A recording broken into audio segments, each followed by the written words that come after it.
Ang respeto ay hindi isang bagay na hinihingi. Ito ay isang bagay na pinagtatrabahuhan sa pamamagitan ng pamumuhay ng may integridad, disiplina at respeto sa sarili. Kung may mga gawi sa iyong buhay na sumisira sa mga halagang ito, panahon na para alisin ang mga iyon. Doon mo lang tunay na makakamit ang respeto na nararapat sa iyo. Hayaan mong maging prangka ako. Karamihan sa mga tao, hindi ka rerespetuhin, gaano ka man kasipag o magsikap. Maari mong ibigay ang lahat, magpakasipag, at gawin ang lahat para sa iba. Pero sa huli, ikaw pa rin ang mababalewala. Bakit? Dahil ang respeto ay hindi lang tungkol sa ginagawa mo, kundi sa kung sino ka at kung anong mga asal ang dinadala mo araw-araw. Sinasabi ko ito base sa sarili kong karanasan. Natutunan ko ito sa masakit na paraan. Dati akala ko sapat na ang pagiging mabait, palaging sang-ayon, at laging available para makuha ang respeto ng iba. Sa totoo lang, lalo ko lang pinapaliit ang sarili ko sa paningin nila. Ang katotohanan, hindi ka rerespetuhin hanggat hindi mo inaalis ang mga asal na sumisira sa halaga mo. Naalala ko noong paulit-ulit akong nagtatanong kung bakit hindi ako sineseryoso ng mga tao o kung bakit ako lagi ang naiiwan. Hindi nagbago ang lahat hanggang sa nagsimula akong alisin ang mga nakalalasong gawi, gaya ng palaging pagdadahilan o paghingi ng kumpirmasyon mula sa iba. Ang respeto ay hindi dumating agad-agad. Pero noong tumigil akong maghabol ng papuri ng iba at nagsimulang igalang ang sarili ko, doon nagsimulang magbago ang mundo ko. Heto ang mahalagang mensahe. Ang respeto ay hindi nagsisimula sa iba. Nagsisimula ito sa sarili. Kung hindi mo hinihingi ang mas mataas na pamantayan para sa sarili mo, wala ring gagawa nito para sa iyo. Panahon na para harapin ang katotohanan at alisin ang mga gawi na humahadlang sa paggalang na nararapat sa iyo. Doon ka lang talaga rerespetuhin. Ugali bilang isa. Palaging may dahilan. Magiging totoo ako sa iyo. Ang pagbibigay ng dahilan ang pinakamabilis na paraan para siguraduhing hindi ka rerespetuhin. Lahat tayo nagkakaganyan. Maaaring iniisip mong may katwiran ang dahilan mo na hindi mo kasalanan kung may nangyaring mali. Baka dahil sa traffic, hindi nagbigay ng impormasyon ang katrabaho mo sa tamang oras o sadyang may nangyari lang sa buhay. Pero ito ang masakit na katotohanan. Walang pakialam ang mga tao sa mga dahilan mo. Ang pinapahalagahan ng tao ay resulta, hindi paliwanag. Naalala ko ang panahon sa buhay ko na puro dahilan ang alam ko. Palagi akong nahuhuli, laging sinisisi ang traffic, o kung anumang bigla ang pangyayari. Akala ko, basta may dahilan, ayos lang. Pero dumating ang punto na napansin kong kahit gaano pa kapani-paniwala ang dahilan ko, unti-unti akong nakikita ng iba bilang hindi maaasahan. Hindi na ako pinagkakatiwalaan ng mga kaibigan kong dumating sa oras. Hindi na ako binibigyan ng mahahalagang proyekto ng boss ko. At kahit sa pamilya ko, tila hindi na ako inaasahan gaya ng dati. Nawawala ang respeto ng mga tao sa akin at hindi ko maintindihan kung bakit. Ang totoo, ang mga dahilan ay hindi nagpapakita ng pagiging responsable. Pinapakita lang nitong mahina ka. Ipinapakita nitong wala kang kontrol sa sarili mong buhay. Walang mas mabilis makasira ng respeto kaysa makita ng ibang tao na wala kang kontrol. Kahit na nahuli ka dahil sa traffic o dahil sa pagkahuli ng gising, pareho lang ang resulta. Hindi ka dumating sa oras at responsibilidad mo yon. Nang tuluyan kong na-realize ito, parang sinampal ako ng katotohanan. Ako ang problema, hindi ang mundo sa paligid ko. Pinalulusot ko lang ang sarili ko at umaasa akong tatanggapin ng iba ang mga dahilan ko. Heto ang katotohanang parehong malaya at masakit. Walang utang na loob ang mundo sa'yo. Mas nirerespeto ng mga tao ang may pananagutan kaysa sa laging nagdadahilan. Naalala ko isang beses na naman akong nahuli at binanggit ko na naman ang traffic. Tinanong ako ng isang tao, bakit hindi ka umalis ng mas maaga? Masakit pakinggan, pero tama siya. Doon ko na-realize, tuwing nagbibigay ako ng dahilan, para ko na ring sinasabing hindi ako responsable sa sarili kong buhay.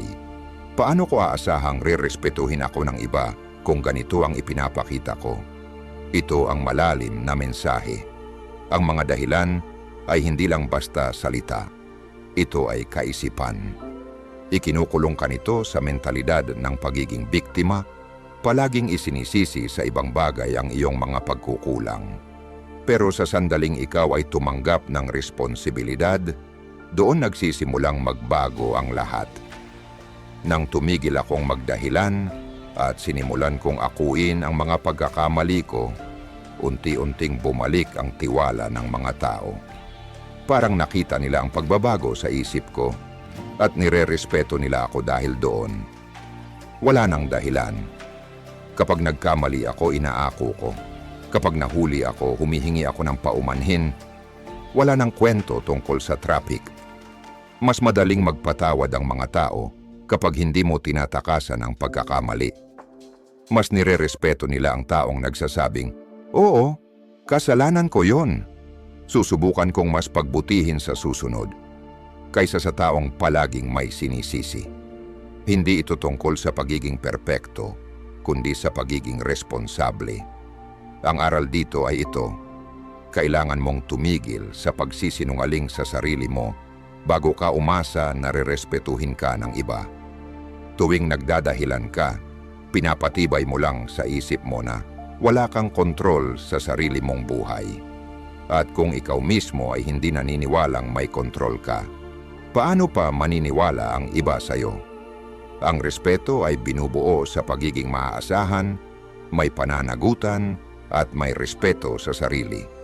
Kung patuloy kang magtatago sa likod ng mga dahilan, makikita yon ng mga tao at hinding-hindi mo makakamit ang respeto na gusto mo. Kaya sa susunod na maramdaman mong may dahilan kang gustong sabihin, pigilan mo muna ang sarili mo. Huminga ka, akuin ang sitwasyon at magpatuloy. Mahirap itong baguhin, pero sa sandaling itigil mo ang pagdadahilan, magugulat ka sa laki ng pagbabago, sa respeto ng ibang tao, at lalo na sa respeto mo sa sarili mo.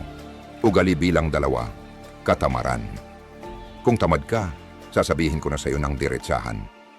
Walang re-respeto sa iyo. At sa totoo lang, hindi ka dapat respetuhin. Alam kong masakit pakinggan, pero yan ang katotohanan. Maaring meron kang lahat ng potensyal sa mundo, talento, pangarap, kakayahan, pero kung uupo ka lang at walang gagawin, balewala ang lahat ng yon. Hindi ginagalang ng tao ang potensyal. Ang kinikilala nila ay aksyon. Ang katamaran ay malinaw na senyales ng nasayang na potensyal.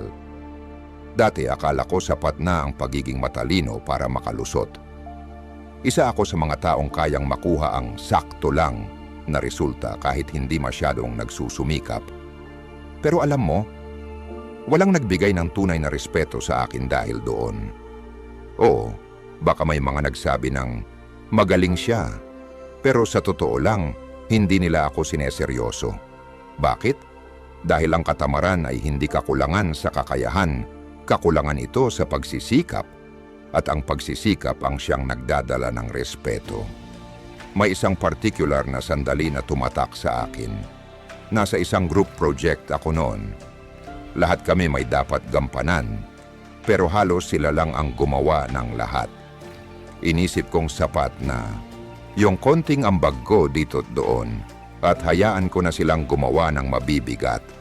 Pero noong ipinasa na namin ang project, halatang halata kung sino ang nagtrabaho at kung sino ang hindi. Yung mga tingin na ibinigay nila sa akin pagkatapos, hindi man nila direktang sinabi, pero ramdam ko ang pagkadismaya. Nawala ang respeto nila sa akin. Hindi lang sila ang binigo ko rin ang sarili ko.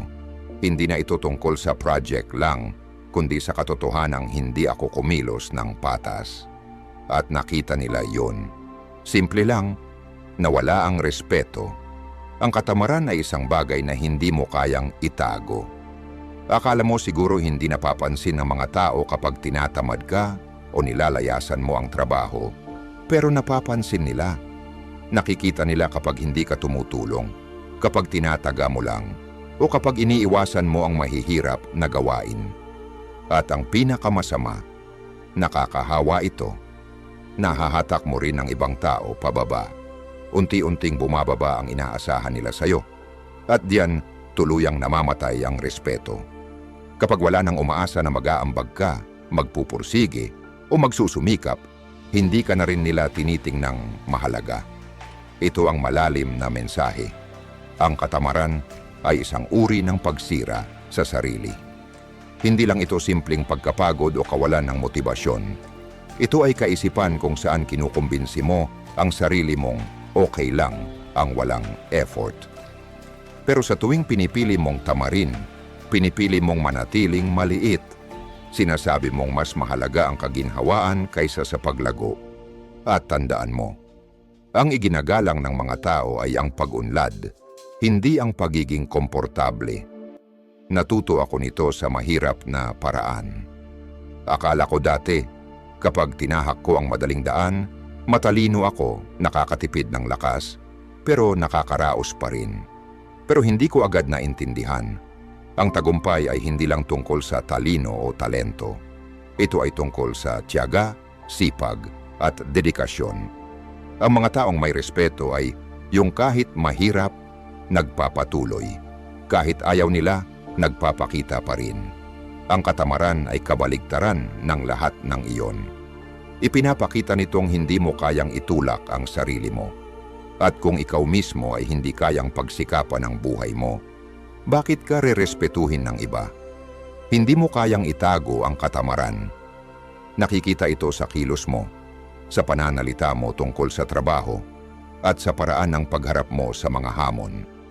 Ramdam ng mga tao kung nagpapalusot ka lang. Ramdam nila kung hindi mo binibigay ang lahat. At lumalabas ito sa pagtrato nila sa iyo. Kung tamad ka, huwag kang umasa na pagkakatiwalaan ka sa mga mahahalagang gawain. Huwag mong asahan na titingalain ka bilang isang leader. Ugali bilang tatlo. Pagsasawalang bahala sa iyong panlabas na anyo narito ang isang bagay na bihirang sabihin ng mga tao. Kung paano mo ipinapakita ang sarili mo ay nagsasabi ng mas marami tungkol sa iyo kaysa sa iniisip mo. Kung pinapabayaan mo ang sarili mong itsura, huwag mong asahan na rerespetuhin ka ng iba. Alam ko na baka ang iniisip mo ay hindi ba mababaw ang humusga base sa itsura. Oo, maaring mukhang mababaw sa unang tingin, pero ang totoo, ang panlabas mong anyo ay refleksyon ng kung gaano mo nirerespeto ang sarili mo. At kung hindi mo kayang respetuhin ang sarili mo, bakit ka rerespetuhin ng iba? Dati, isa ako sa mga taong nag-iisip ng, ano naman ngayon, dapat tanggapin ako ng mga tao kung sino ako, hindi dahil sa hitsura ko. Kaya gumigising ako, nagsusuot ng kung anong malinis, tapos umaalis na lang. Akala ko totoo o authentic ako sa sarili ko. Pero sa totoo lang, tinatamad lang ako.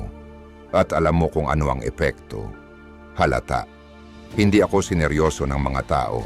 Wala akong dating sa mga meeting at hindi ko na ipaparamdam na ayos ako sa buhay ko. Hanggang sa isang araw may nangyaring nagpamulat sa akin. Naalala ko, pumunta ako sa isang mahalagang event, nagusot ang suot, magulo ang buhok. Mukhang wala talaga akong pakialam. At yun din ang aura na ipinakita ko. Isang taong walang pakialam. Pagkapasok ko pa lang sa kwarto, ramdam ko na agad ang pagbabago sa pakikitungo ng mga tao sa akin. Hindi ako tinratong seryoso at siguradong hindi ako ginalang. Samantala, yung mga taong inayos ang sarili nila bago dumating, sila ang agad na nakuha ang atensyon. Doon ko na-realize, ang pagpapabaya sa itsura ko ay hindi lang nakakaapekto sa akin, kundi sa kung paano ako tinitingnan ng iba. Nawawala na agad ang respeto ng tao kahit wala pa akong sinasabi. Ito ang malalim na mensahe. Ang panlabas mong anyo ay isang uri ng di-verbal na komunikasyon. Ipinapahayag nito sa mundo, nirerespeto ko ang sarili ko at seryoso ako dito. Kapag inaalagaan mo ang sarili mo at ipinapakita mong may effort kang ginagawa sa itsura mo, napapansin ito ng tao. Hindi ito tungkol sa pagsusuot ng mamahaling damit o pagmumukhang modelo. Ito'y tungkol sa pagpapakita ng respeto sa sarili sa pamamagitan ng kaayusan. Ipinapahiwatig nito na seryoso ka sa sarili mo at sa mga taong kaharap mo. Isipin mo ito. Kapag may dumating na gusot ang damit, magulo ang buhok, at mukhang kararating lang mula sa higaan, ano ang unang naiisip mo? Malamang ganito, wala siyang pakialam. At kung hindi mo kayang alagaan ang sarili mo, iisipin ng mga tao na hindi mo rin kayang alagaan ang trabaho mo, ang relasyon mo, o ang mga responsibilidad mo. Pero kung may pumasok na maayos ang bihis, kumpiyansa, at presentableng tingnan, agad itong nagtatakda ng respeto. Mas pinapakinggan siya, mas pinagtitiwalaan, at oo, mas ginagalang. Alam kong medyo matigas pakinggan, pero ang panlabas na anyo ay hindi lang tungkol sa pagkamayabang o pagpaporma. Ito ay tungkol sa pagpapahalaga sa sarili. Ipinapakita mo sa mundo na pinapahalagahan mo ang sarili mo. At kapag ginawa mo yan, susunod ang ibang tao. Masakit man, pero yan ang katotohanang natutunan ko. Pagkatapos ng nakakahiyang karanasan na iyon, ginawa ko ang malinaw na desisyon na ayusin ang paraan ng pagpapakita ko sa sarili. Nagsimula akong magdamit ng may intensyon. Binibigyang pansin ang kalinisan at ayos ng sarili. At masasabi kong halos instant ang pagbabago sa pakikitungo sa akin ng mga tao. Bigla akong napapansin, siniseryoso, at ang pinakamahalaga, mas mataas ang respeto ko sa sarili ko. Ang totoo, laging huhusgahan ka ng mga tao base sa unang impresyon, kahit ayaw nating aminin. At malakas ang epekto ng itsura mo sa unang tingin pa lang. Kung gusto mong igalang ka, kailangan mong magmukhang tao na karapat-dapat igalang. Kapag pinapabayaan mo ang itsura mo, sinasabi mong hindi ka interesado. At kung wala kang pakialam, ganun din ang magiging pakikitungo ng iba. Ito ang pinaka-bottom line. Ang pag-aalaga sa panlabas mong anyo ay isang uri ng disiplina sa sarili. Isa itong paraan ng pagharap sa mundo bilang pinakamainam na bersyon mo. Kapag lagi mong pinapabayaan ang sarili mo, sinasabi mo sa sarili mo at sa mundo na hindi mo pinapahalagahan kung sino ka. At alam mo kung anong mangyayari, maniniwala sila. Tigilan na ang pag-iisip na hindi mahalaga ang itsura. Mahalaga ito at palaging magiging mahalaga. Ang respeto ay nagsisimula sa kung paano mo dalhin ang sarili mo, mula sa loob hanggang sa labas. Kaya maglaan ka ng oras sa umaga, mag-effort, at panoorin mo kung paanong magbabago ang pagtrato sa iyo ng ibang tao. Igalang mo ang sarili mo at susunod ang mundo. Ugali bilang 4. Pagsasawalang bahala sa hangganan ng iba. Kung may isang bagay na makakawala agad ng respeto ng ibang tao sa iyo, mas mabilis pa sa isang kisap mata. Ito ay ang hindi pagrespeto sa kanilang mga hangganan. Ang mga hangganan ay hindi opsyonal. Mahalaga ang mga ito. Kapag binabaliwala mo ang mga ito, para mo na ring sinasabi na hindi mahalaga sa iyo ang kanilang damdamin, espasyo o kaginhawaan. At siguradong sigurado ako, yan ang pinakamabilis na paraan para hindi ka na muling respetuhin ng isang tao. Napagdaanan ko ito ng hindi madali. Dati, akala ko na ang pagiging sobrang involved sa buhay ng ibang tao ay tanda ng malasakit. Iniisip ko na ang pagbibigay ng payong hindi hinihingi, ang pagpupumilit sa opinyon ko, o ang madalas na pag-check-in ay simpleng paraan lang para ipakita na nagmamalasakit ako bilang kaibigan o katrabaho. Pero eto ang totoo, nakakasakal pala yon dahil hindi ko naiintindihan o iginagalang ang hangganan ng ibang tao. Nawalan sila ng respeto sa akin. Masakit tanggapin. Pero nung natutunan ko na ang pagrespeto sa hangganan ng iba ay isa ring anyo ng respeto, doon lang nagbago ang lahat. May isang pagkakataon na may matalik akong kaibigan na unti-unting lumayo sa akin at hindi ko maintindihan kung bakit.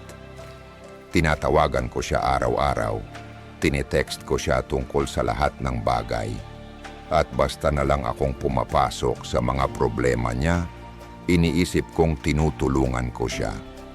Pero ang totoo, lumalampas na ako sa mga limitasyon niya nang hindi ko namamalayan. Hanggang sa isang araw, kinausap niya ako at sinabing, kailangan ko lang ng konting espasyo. Pakiramdam ko, hindi mo naiintindihan yon. Parang binagsakan ako ng bato. Buo ko ng binasura ang pangangailangan niya para sa sarili niyang espasyo. At kapalit nito, nawala ang tiwala at respeto niya sa akin. Ganito kasi yan.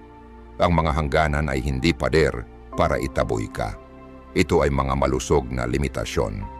Ito ang nagbibigay sa tao ng proteksyon sa kanilang emosyonal, mental at pisikal na espasyo. Kapag binabaliwala mo ang isang hangganan, para mong sinasabi, mas mahalaga ang gusto ko kaysa sa kaginhawaan mo. At maging tapat tayo. Sino ba naman ang rerespeto sa isang taong ganun mag-isip? Mas lumalim pa tayo. Ang pagsuway sa hangganan ng iba ay hindi lang pagiging makulit. Isa itong malaking hindi pagkakaintindi kung ano talaga ang respeto. Ang respeto ay hindi lang pagiging magalang o mabait. Ito ay pagtanggap at pagbibigay galang sa kakayahan ng isang tao na pumili para sa sarili niya. Isa itong pagkilala na may karapatan ng ibang tao na magkaroon ng espasyo, tumanggi at magtakda ng limitasyon nang hindi mo ito dinadala sa personal na issue. Kapag iginalang mo ang hangganan ng isang tao, kinikilala mo na sila ay may sariling mundo, sariling pangangailangan, at sariling kapasidad. At kapag kaya mong gawin yan, kusa na rin ang pagdating ng respeto. Kailangan kong matutong umatras, na hayaan ang tao na lumapit kapag handa na sila. Na hindi ko kailangang isingit ang sarili ko sa bawat sitwasyon. At ito ang nakakagulat.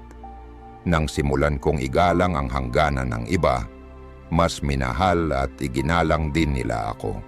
Mas naging totoo at matibay ang mga relasyon ko. Hindi na ako yung taong hindi marunong kumilatis ng pahiwatig. Lumalabas din ang isyong ito sa trabaho. Maaring may kasamahan kang mas komportableng magtrabaho ng mag-isa, pero patuloy mong pinipilit siyang magbigay ng update.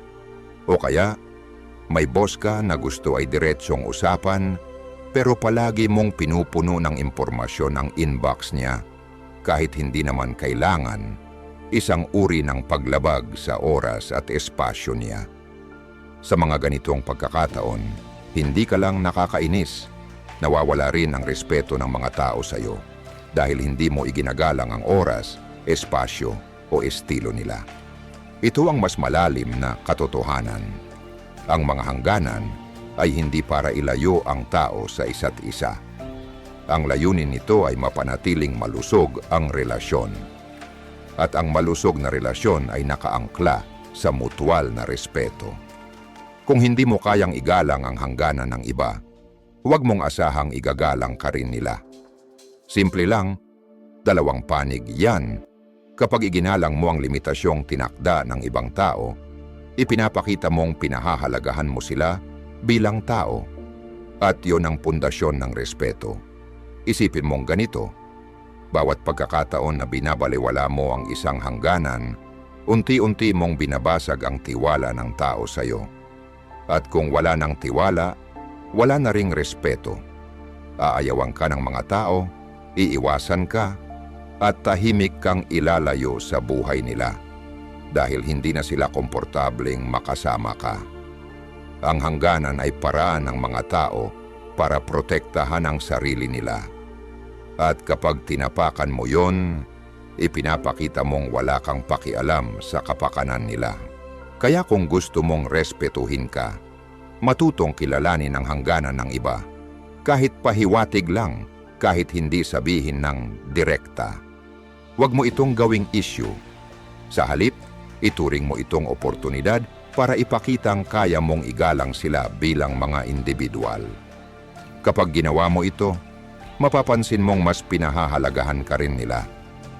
Mas pagtitiwalaan ka, magiging mas komportable silang kasama ka, at mas lalo ka nilang igagalang dahil isa ka sa iilang taong tunay na nakakaintindi ng kahalagahan ng personal na espasyo at emosyonal na kapakanan.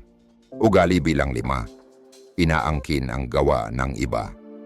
Ang pag-aangkin ng gawa ng ibang tao ay isa sa pinakamabilis na paraan para mawala ang respeto ng mga tao sa iyo. Hindi lang mula sa taong ninakawan mo ng pagkilala, kundi pati na rin sa lahat ng nakasaksi nito. Isa itong hindi tapat at makasariling gawi na agad-agad magdudulot ng kawalan ng tiwala. At kapag nasira na ang tiwalang yan, napakahirap na nitong maibalik. Hindi lang ito isang hindi etikal na ugali, isa rin itong siguradong paraan para sirain ang sarili mong reputasyon. Nakita ko na ito mismo sa totoong buhay, at aaminin ko, naging bahagi rin ako nito. Sa simula ng karera ko, sabik akong makilala at mapansin. Sa isang group project, gumawa naman ako, pero isa sa mga kasamahan ko ang talagang nagpakitang gilas. Nang dumating na ang oras ng presentasyon, maingat kong inilahad ang mga salita ko sa paraang parang ako ang mas gumawa ng mabigat na bahagi. Hindi ko naman diretsong nagsinungaling, pero sinigurado kong ako ang mapansin, hindi siya. Sa una ang sarap sa pakiramdam, ang papuri sunod-sunod, natuwa ang mga tao at nakukuha ko ang atensyon na matagal kong inaasam. Pero heto ang katotohanan. Lumalabas din ang totoo. Palagi. Hindi nagtagal, napansin ng kasamahan ko ang nangyari. At kalaunan, napansin na rin ng iba. Ang paghanga nila sa akin ay unti-unting napalitan ng pagdududa at pagkadismaya. Doon ko natutunan ang masakit na leksyon. Ang respeto ay hindi nakukuha sa panlalamang. Nakukuha ito sa pagiging tapat, bukas palad, at patas. At dito papasok ang mas malalim na aral. Ang pag-angkin ng kredito ay hindi lang pananakit sa iba, kundi pananakit din sa sarili. Kapag inaangkin mo ang gawa ng iba, parang sinasabi mong, hindi sapat ang kakayahan ko kaya kailangan kong sumakay sa gawa ng iba. Isa itong manifestasyon ng kawalan ng tiwala sa sarili, hindi ng lakas ng loob. Kung palagi kang naghahanap ng shortcut para sa tagumpay, hinding-hindi mo makukuha ang tunay na respeto ng mga tao. Dahil ang respeto ay ugat ng katapatan, isang bagay na winawasak ng ugaling ito. Isipin mo ang pangmatagalang epekto ng ganitong ugali. Kapag kilala ka na bilang taong hindi marunong magbigay ng tamang kredito, magiging reputasyon mo na ang pagiging makasarili. Iiwasan ka ng mga kasamahan mo. Mawawala ang tiwala ng mga kaibigan mo. At unti-unti kang ilalayo ng mga tao dahil alam nilang hindi ka patas makipaglaro. Nakita ko na rin ito sa iba. May mga mahuhusay na tao na hindi na-promote, nawalan ng tiwala ng kaibigan, o pinalampas sa mga oportunidad, lahat dahil nakilala sila bilang taong mahilig mangangkin ng gawa ng iba. At kapag nadikit na sa iyo ang label na yan, napakahirap ng tanggalin. Ang totoo, kapag inangkin mo ang effort ng iba, hindi lang trabaho ang ninanakaw mo, kundi pati ang kasiyahang kasama ng pagkilalang nararapat sa kanila. Parang kinuha mo ang karapat-dapat na gantimpala na hindi sayo. At yan ang pinakamasakit. Lahat tayo gusto nating maramdaman na pinapahalagahan ang pagsisikap natin. Kapag may kumukuha nito sa atin, ang epekto ay malalim na sama ng loob at kawalan ng tiwala. At sa katagalan, tinutulay mong sunugin ang mga tulay na baka hindi mo na kayang muling tawirin. Isa pa, ang pag-angkin ng gawa ng iba ay isang anyo ng pagtatraidor. Isa itong mensahe na nagsasabing, nakikita ko ang effort mo, pero mas mahalaga sa akin ang sarili kong tagumpay kaysa ang kilalanin ka. Isang napakalaking kasiraan ng tiwala. At kapag nawala na ang tiwala, susunod na rin ang respeto. Hindi bobo ang mga tao. Ramdam nila pag may taong nag-aambisyong umangat sa pamamagitan ng pagbubuhat ng sarili gamit ang pawis ng iba. Kahit hindi ka nila harapin agad, tandaan mo, maalala pa rin nila yon sa huli. At kapag palagi mong ginagawa ito, unti-unti kang mawawalan ng koneksyon, ng tiwala at ng respeto. Ngayon, hindi ko sinasabing isantabi mo ang sarili mong kontribusyon. Kung pinaghirapan mo yon at karapat-dapat ka sa pagkilala, tanggapin mo. Pero siguraduhin mong ibinibigay mo rin ang nararapat sa iba. Kilalanin ang effort ng mga taong tumulong sa iyo. Ang pagbabahagi ng kredito ay hindi nagpapaliit ng tagumpay mo, pinalalaki pa nga nito. Ipinapakita nitong sapat ang kumpiyansa mo sa sarili mo para kilalanin ang iba. At ang mga taong may ganoong ugali, sila ang talagang nirerespeto ng lahat. Hindi lang dahil magaling sila, kundi dahil patas sila, mapagbigay, at hindi takot ibahagi ang spotlight.